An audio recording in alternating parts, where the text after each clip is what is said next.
You can find yourself stressed out. You can find yourself depressed, mentally fragile because of the experiences, the turbulence, what you have gone through. There's always good reasons for not doing what you should. That's for sure. The reasons pile up day after day to not do what you should, especially because you're aiming at things in the future. You can put them off indefinitely, right? Because of the demands of the day. But these stories, they say a variety of things, especially in combination. They say, when you leave somewhere terrible, do not look back. There's no nostalgia. That's the letting the dead parts of yourself go. And then if you're going to follow the good, there's no excuse not to do it. And it means no excuse whatsoever. Under any circumstances. There is no excuse whatsoever for not getting at what it is that you should be doing. Now, it's not necessarily that easy to turn and face something, but you do detail out a variety of strategies in your books. And one of the ways of recalibrating that is to break down the problem into small and manageable steps. How did you do it? You created it 3 ways. Number 1, you decided there's something you wanted so bad that you unleashed all your desire. You became obsessed with it. There was a business or a car or a relationship or a transformation in your body. If there's something you once envisioned and now it's real, it's because you didn't just envision it. You brought so much emotion to it that now it's in your life. I want this. You may have dreamed about it, thought about it, talked about it. But when you focus on something continuously, something magical happens. You envision something, you got clear about it, and then you start thinking about all the reasons why you wanted it. You got excited about it. So this is what's next for me now. Change a little or change something. It's choice time. You can do whatever you want. But it's nice to know any day you wish you can change your whole life. What can you do starting tomorrow that'll make a difference? What are you going to do that'll make a change in your life's direction? Now see, if you don't do something starting tomorrow that'll make a difference, guess what? It's gonna be the same. And see, that way you can guess what the next 5 years are gonna be like. Look at the last 5. Because the next 5 are gonna be like the last 5, unless you, major key, tomorrow, change it all. Spend all your time lamenting and complaining about how bad things are, using your energy negatively rather than positively, complaining rather than producing. That's what we do when we're afraid of really making it. Because when you raise your hands in victory, I want you to own that too. But right now, we gotta make this move. What happened to you just now? I don't want to hear about your challenges. We all got them. I don't want to hear about your limitations. What? We all got them. You can experience enough pain in life and it can clobber you to the ground. And you believe you can't do it. You believe that this is it for you. No, it's not. I don't know what you've been through. I don't know how bad it hurts you. But I came to tell you what you are going to right now is not how your story is supposed to end. We let the conditions around us convince us that we can't reach what we're trying to reach because of circumstances beyond our control. It's time to put your pieces together of your puzzle. We turn tragedy into triumph. If only, girls, you gotta want to succeed as bad as you wanna breathe. The thing that we have to continue to passionately, uncompromisingly not give in on is the fact that I'm not staying stagnant. I'm moving forward. It won't last forever. It's the ultimate challenge. He is ahead of you. It means you can only go up. And it also means that things are going to be tough.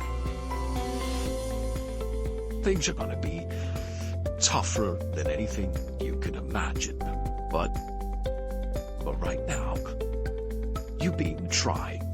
You're being forged. You're being tested by fire, but by the human. That's the test. Don't fail the test, team.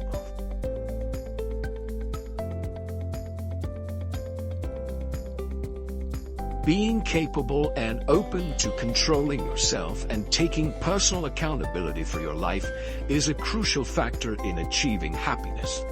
well-being, success, accomplishments, and personal leadership. The act of embracing responsibility is among the most challenging disciplines, yet is pivotal because success hinges on it. When you evade accepting responsibility and instead try to shift the blame for the aspects of your life causing unhappiness onto others, institutions, or circumstances, it distorts the relationship between actions and outcomes.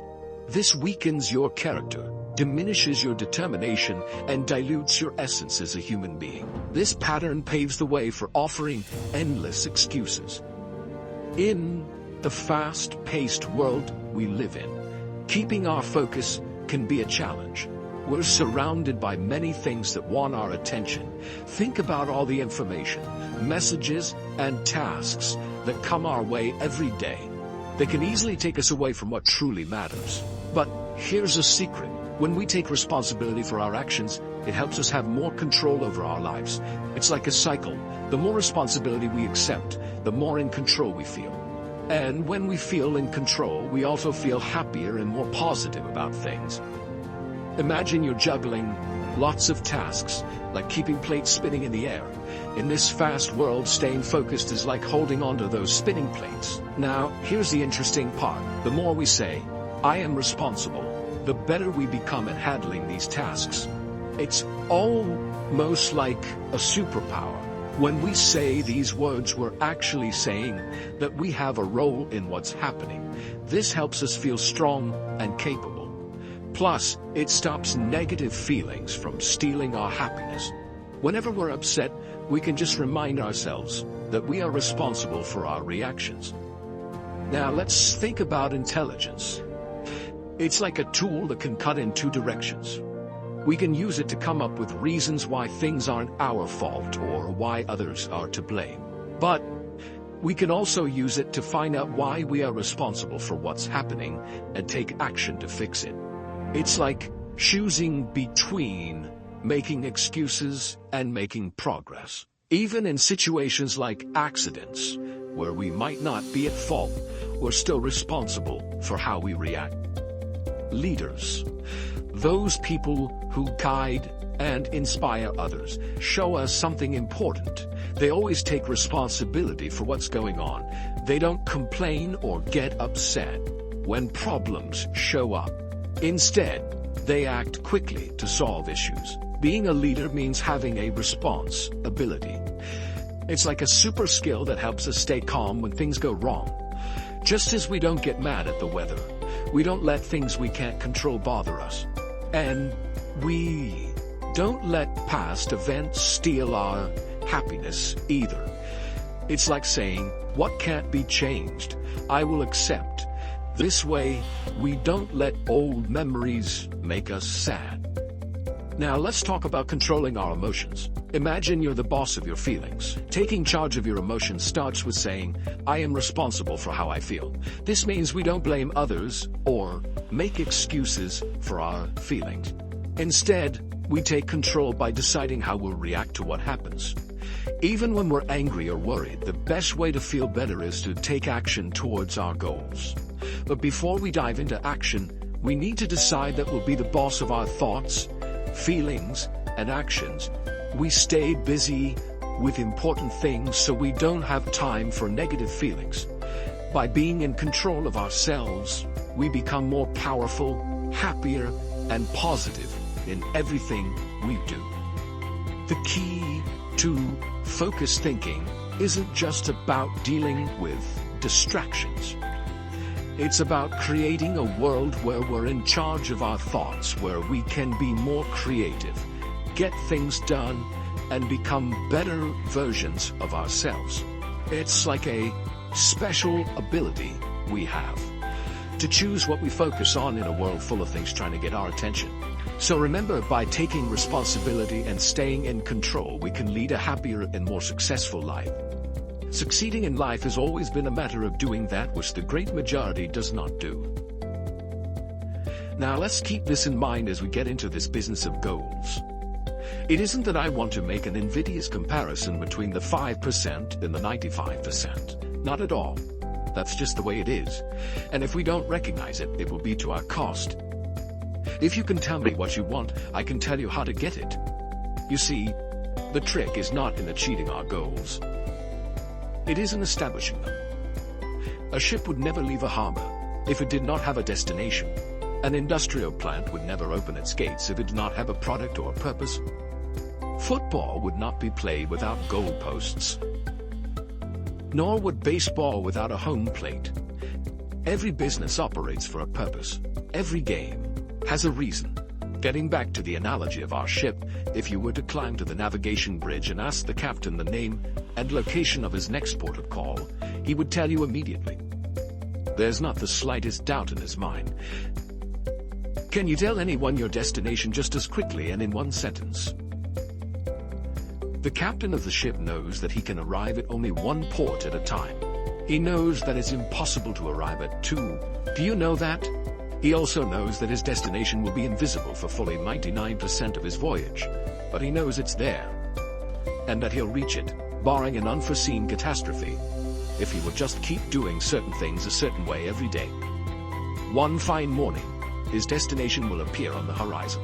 He'll sail into port, his voyage successfully completed. When his business has been accomplished, he'll then sail to another predetermined port of call, and this will take him and his ship from one success to another, for the rest of both of their lives.